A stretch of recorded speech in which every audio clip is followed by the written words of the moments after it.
Jornal 10 no ar, seja bem-vindo. Vamos às manchetes. Orçamento do Estado 2018 focado no crescimento económico e no emprego, disse Ulisses Correia Silva. Praia, Col e Seminário, regulação no setor das telecomunicações. Saldo comercial da Europa com Cabo Verde melhorou 25% desde 2014. Papa encontra-se com chefe das Forças Armadas de Myanmar. Líbia e União Europeia discutem cooperação em segurança em fronteira. Ajuda alimentar começa finalmente a chegar ao Iêmen.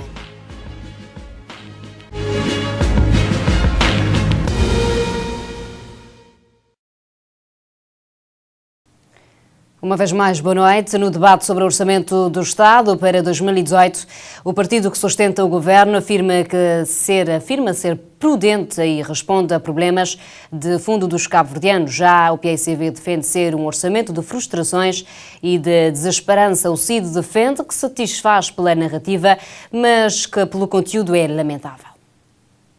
Este é o terceiro orçamento definido e apresentado pelo governo de José Ulisses Correia Silva num período de quase 2 anos. Um orçamento que dá corpo ao Plano Sustentável de Desenvolvimento, focado na criação de emprego e crescimento econômico. Rui Figueiredo assegura que este orçamento vai do encontro às expectativas políticas do Movimento para a Democracia. Sendo o orçamento mais participativo de sempre, o de 2018 é, consequentemente, o primeiro instrumento que definitivamente dá corpo ao Plano Estratégico de Desenvolvimento Sustentável 2017-2021, com medidas de discriminação positiva acordadas para a correção progressiva e programada das desigualdades e assimetrias regionais existentes no país. Um orçamento para desenvolver Cabo Verde e as suas ilhas. Um orçamento que considera todos os cabo-verdianos residentes no país e na diáspora. Um orçamento que, pela sua bondade, não é objeto de análise séria desta oposição do PICV, que se limita, durante 20 minutos, a atirar pedras à árvore do governo, que visivelmente está a produzir frutos para desespero dos que ainda não se conformaram com o veredicto popular de 20 de março de 2016. Para o PICV, o homem que prometeu em fazer de Cabo Verde um país de maravilha, sem dívidas, com um aumento de emprego, crescimento econômico, desapareceu. Janira Alfarmada explica que faltam apenas 2 orçamentos para ser apresentados pelo atual governo e ensinou que os que já foram apresentados foram de frustrações e desesperanças e ainda alerta o primeiro-ministro desta forma. O primeiro-ministro e a sua maioria prometeram crescimento econômico de 7% ao ano, redução drástica da dívida pública, gratuitidade no sistema de ensino e uma educação de qualidade, redução da pobreza para níveis baixíssimos, redução das assimetrias regionais e mais oportunidades para as ilhas, solução imediata para os transportes aéreos e marítimos, isenção da taxa moderadora na saúde, igualdade de oportunidades no acesso a cargos públicos, taxa zero para a inovação, taxa zero para micro, pequenas e médias empresas. Mas mais do que não cumprir com os compromissos assumidos, este governo demonstra a sua grande insensibilidade para com as dores dos cabo-verdianos. Senhor Primeiro-Ministro, parece que é chegada a hora de assumir as suas culpas e pedir desculpas aos cabo-verdianos pelas promessas generosas e por estas respostas minguadas. Os cabo-verdianos hão de lhe perdoar porque são generosos, mas o senhor Primeiro-Ministro tem que reconhecer que errou nos números, que possivelmente foi enganado pelos seus fazedores de contas, que eventualmente poderão estar ao seu lado. No job palado. O líder parlamentar da União Cabo-Verdiana Independente e Democrática, o CID, assevera que a nível da narrativa o orçamento é satisfatório, mas a nível do conteúdo é de lamentar. O líder da UCID acrescenta que o governo e a sua bancada pecam por não terem aumentado a pensão do regime não contributivo para mais de 5.000 escudos. Temos um orçamento que, a nível da narrativa, satisfaz a UCID. Repito, a nível da narrativa, satisfaz a UCID. Mas a nível do seu conteúdo, isto é, os valores necessários para que o orçamento seja colocado em prática e para que satisfaça as cabo-verdianas e os cabo-verdianos, aqui nós já não estamos de acordo.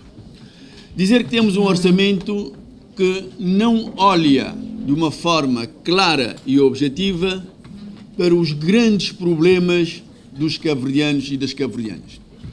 E tivemos a oportunidade de apresentar ao Governo estas preocupações naquilo que diz respeito à vida que as pessoas, pelo menos as mais idosas, estão a viver neste país. Soubemos, e todos estávamos aqui, a quando do governo anterior, que prometeu às pessoas que iria haver um aumento do subsídio. Passou para 7.500, depois baixou para 5.000. E nós fizemos um apelo ao governo para que pudesse dar a estes cabo-verdianos e a estas cabo-verdianas esta possibilidade. Porque nós estamos a falar de pessoas que construíram este país. Não podemos ter uma ilha como a Brava, com 29.000 contos, uma ilha como São Nicolau, com o dobro, 58.000 contos, para estarmos a encher a boca e a dizer que estamos a tratar as ilhas no mesmo pé de igualdade. De salientar que o Orçamento do Estado para 2008 está estimado em 554,7 milhões de euros, 33,8% produto interno bruto do país, com uma previsão de receitas de 503,1 milhões de euros, incluindo receitas fiscais e donativos, num cenário projetado de crescimento econômico de 5,5%, uma inflação que deverá ultrapassar 1% e uma taxa de desemprego de 12,5%. O primeiro-ministro Ulisses Correia Silva defende que o Orçamento do Estado 2018, apresentado nesta segunda-feira para o debate, ser um orçamento que alinhe o plano estratégico de desenvolvimento, focado no crescimento, na competitividade, no emprego e no desenvolvimento regional e local. Ulisses Correia Silva assegura que neste orçamento de 2018 prevê o salário mínimo de 13.000 escudos e 15 até ao final do mandato. A economia encontrada em processo de recuperação acelerado, passando de 1% em média a 2015 para 3,5% em 2016, 4% estimado para 2017 e 5 a 5,5% previsto para 2018. O chefe do Executivo afirma que o Governo está a trabalhar para atingir um crescimento anual de 7%. Quanto ao acesso ao crédito para os privados, o Primeiro-Ministro avança. Segundo dados do Instituto Nacional da Previdência Social e INPS, houve um crescimento de 2.611 novas entidades empregadoras e de 14.802 novos trabalhadores inscritos, na sua maior parte empresas. Indica claramente uma tendência crescente de emprego com segurança social.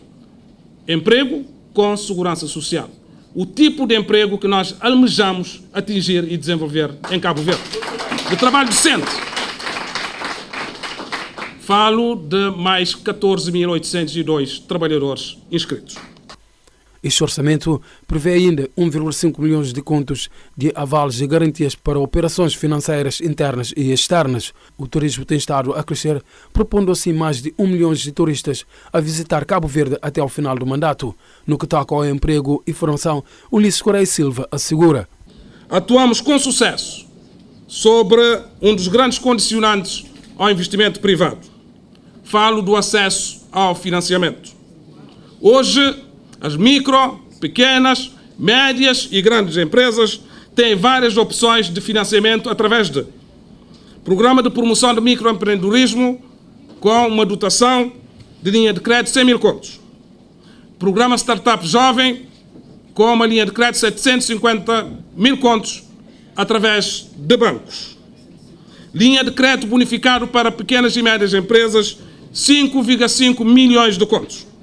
Fundo de garantia parcial para crédito às pequenas e médias empresas, 1 milhão de contos.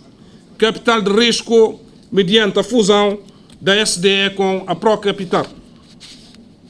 Com a disponibilização pelo Afreximbank de 55 milhões de contos para o financiamento de projetos do setor privado, estaremos a criar condições para que os empresários nacionais possam investir em grandes projetos de investimentos. No que toca à educação, o orçamento aumenta para 3,2% e 7,1% em investimento de 2018 a 2021. Alargamento do ensino pré-escolar gratuito para todas as crianças. Implementação do rendimento social da inclusão traçado pelo governo irá beneficiar cerca de 723 famílias, num valor previsto de 48 mil contos. Para a saúde, o orçamento define várias valências, com destaque para a construção de infraestruturas hospitalares, orçamentadas em 816 mil contos. Já no setor da justiça, o investimento estendeu a 13%. O PICV apresentou antes do debate sobre o Orçamento do Estado para 2018 proposta de resolução relacionada a medidas para fazer face ao mau ano agrícola. O documento foi chumbado pelo Governo e o partido que o sustenta, o MPD. Já o CID esteve do lado dos Tambarinas. O agendamento em regime de urgência da proposta do diploma foi rejeitado, com 37 votos contra do Grupo Parlamentar do Movimento para a Democracia e 27 votos a favor, sendo 24 do Partido Africano da Independência de Cabo Verde e 3 dos deputados da União Cabo-Verdiana Independente e Democrática.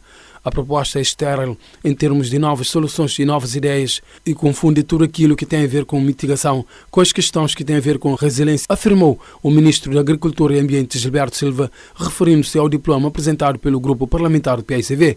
O maior partido da oposição, o PICV, assegura que o plano de emergência traçado pelo governo de Ulisses Correia de Silva é uma lástima. Nossa proposta ia no sentido de se definir uma política nacional que permita gerir os riscos tendo em conta as mudanças climáticas. É isso a orientação, esta orientação internacional em termos de seca. A gente viu o que está acontecendo em Portugal e em outras partes do mundo.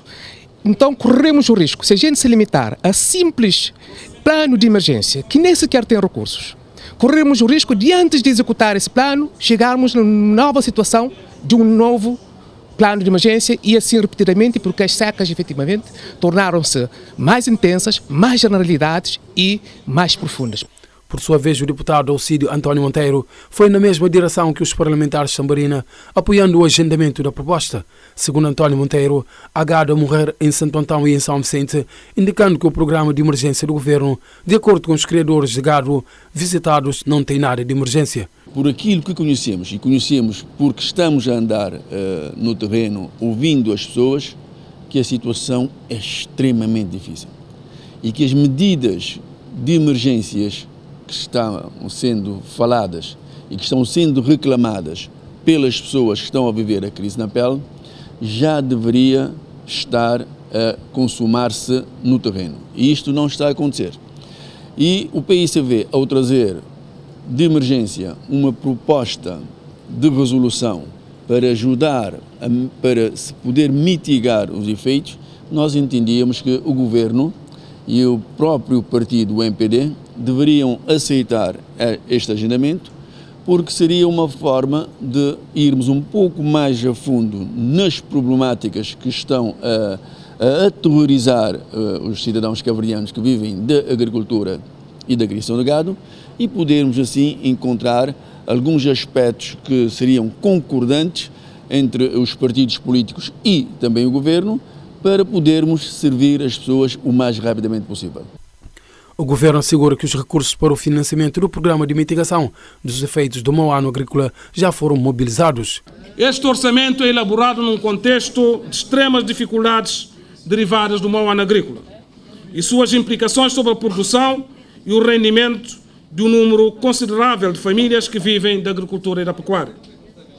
O Governo aprovou, em inícios de outubro, um programa global e aprovou recentemente um programa detalhado, territorializado, com especial incidência em ações viradas para o salvamento do gado, disponibilização de água e rendimento através de investimentos públicos.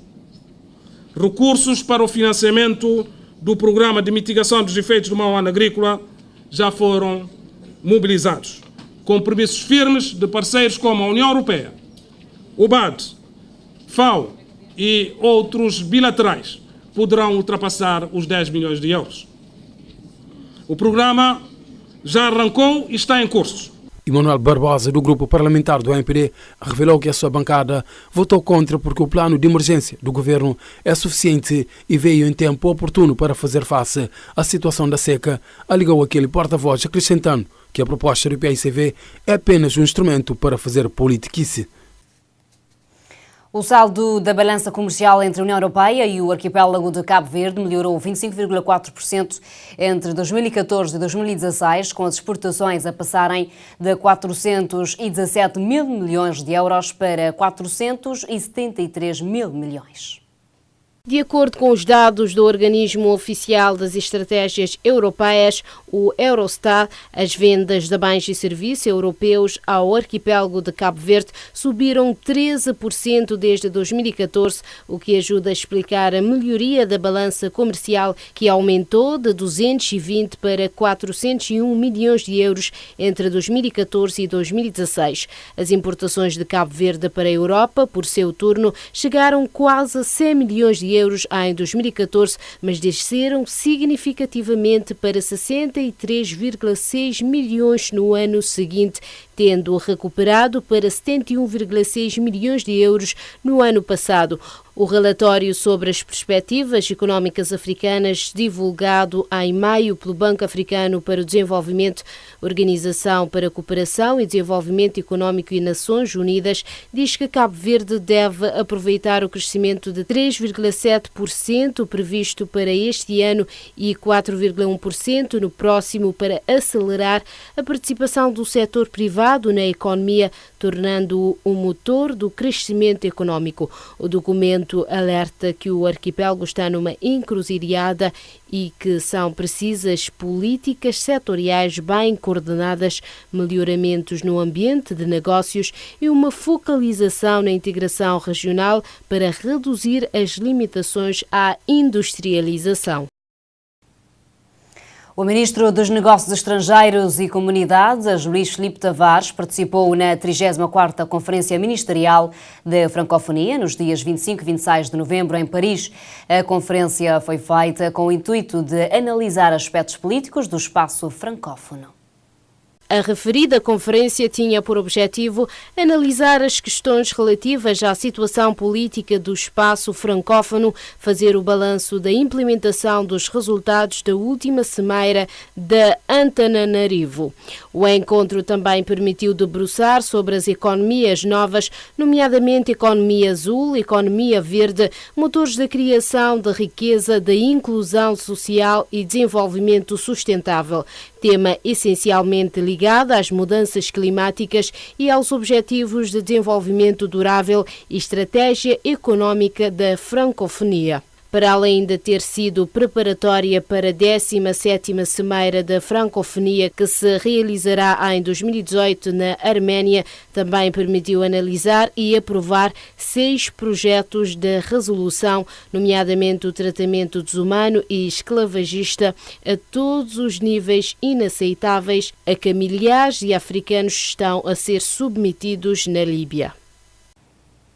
Realizou-se hoje na cidade da Praia o seminário A Regulação no setor das telecomunicações, uma iniciativa do Conselho Superior da Magistratura Judicial, em parceria com a ANAC.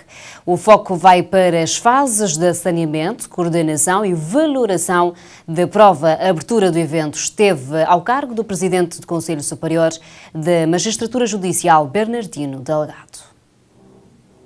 O magistrado que falava aos jornalistas na abertura do seminário A Regulação no Setor das Telecomunicações esclareceu que o encontro visa abordar um combinado temático que passa pela questão da regulação, um tema novo, emergente, que exige alguma especialização.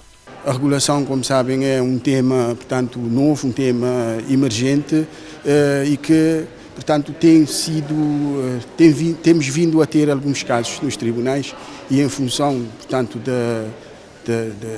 do facto de ser um tema emergente, nós quisemos que, de facto, houvesse esta ação de formação, portanto, visando, de alguma forma, garantir algumas necessidades de especialização que poderá haver, portanto, nesta matéria, uma vez que é um tema que, como eu já tinha referido, é um tema emergente. Sobre o saneamento, Bernardino Delgado considerou que este tema é importante, tendo em conta que é uma fase importante do processo declarativo comum em que os processos tendem a ter alguma paralisação. Disse ainda que com este seminário pretende-se que haja uma partilha de conhecimentos no sentido de se encontrar as melhores fórmulas de conseguir rapidamente e em tempo razoável desbloquear os processos que tendem a estagnar nesta fase do encadeamento processual, pois, segundo disse, é mais uma ferramenta para ajudar os juízes nas suas funções. Como eu já tinha referido, principalmente nesta fase, que é a fase que é fim dos articulados, não é? Em que praticamente o juiz tem que preparar, digamos assim, o processo para a fase do julgamento. Então, normalmente, tendencialmente, há uma espécie de paragem ou de estagnação nesta fase. Então é precisamente isto é que nós, de facto, queremos combater com vista ao desbloqueio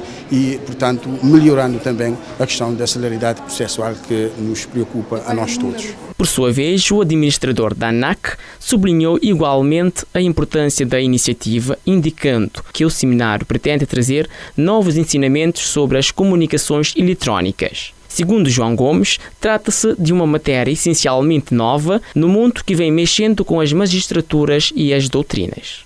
Para a ANAC é fundamental convidar e convidamos o Conselho Superior de Magistratura Judicial para se juntar-se a nós para promovermos esse seminário que trará para os magistrados neste momento, mas a ANAC já está a pensar em fazer a mesma coisa para os advogados, trazer esse seminário de forma a discutirmos um pouco a matéria das regulações económicas sob o ponto de vista da magistratura agora e sob o ponto de vista da advocacia daqui a algum tempo. Durante o seminário de 3 dias, serão abordados temas do processo civil com enfoque nas fases de saneamento, condensação e valoração de prova, sendo os oradores 3 peritos oriundos de Portugal e um da ANAC, promotora do encontro. O grupo teatral santantonense Juventude em Marcha anunciou para dezembro, por ocasião das festas natalícias, a estreia no Mindelo da segunda versão da peça Canjana, que aborda a fome de 1947 em Cabo Verde, com incidência particular em Santo Antão. Jorge Martins, ator, encenador e líder do grupo, informou que a Juventude em Marcha decidiu produzir uma segunda versão dessa obra devido às várias manifestações de interesse nesse trabalho, tanto em Cabo Verde como na diáspora, segundo Infopress. Avançou que a peça tem sido muito solicitada e já tem uma segunda versão da obra que vai ser exibida no tradicional espetáculo do fim do ano em São Vicente. Inclusive, assegurou que essa companhia teatral, fundada em 1984, tem já criado as condições para a rodagem deste mesmo trabalho.